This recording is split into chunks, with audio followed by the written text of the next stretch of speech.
So, you've been thinking a lot about this new generation. What are you seeing that's really profound in terms of the real change that's underway? I think the first thing to realize is that this is not about millennials. I don't know about you, I'm so sick of hearing about millennials. In truth, the millennials have had a great run. If any of you are watching, I'm not going to rain on your parade because you've got the whole business world trying to make you happy. They're trying to figure out how to give you a fun office, an Xbox, to reassure you that you can't be the boss in 12 months. But actually, the generation we have to really worry about are not this new generation coming into the workforce. It's the kids, especially the ones under 10. Mm-hmm. Essentially, anyone that's been born after 2007 have in some ways had their brains rewired by these unique experiences that they've had in their childhood. What changed in 2007 that changed the world for them? You've probably been guilty of this as well. I know most adults have, and think about it. When you've encountered sometime in the last 5 years a child that was screaming and demanding your attention, what did you give them?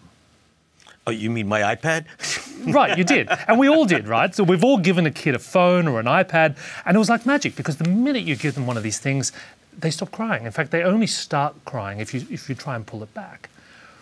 But the strange thing is, the minute you think about the brain of a 2-year-old, it's the ultimate supercomputer.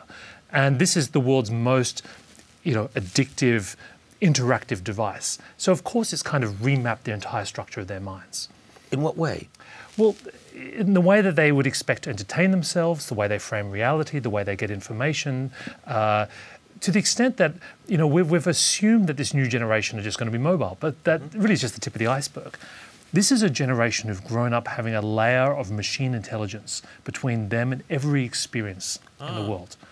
So think about it, the way they decide what photos to look at, the way they summon transportation, or they choose what to listen to on Spotify, or what TV show on Netflix. Every one of those experiences now is shaped by data and shaped by deep machine learning.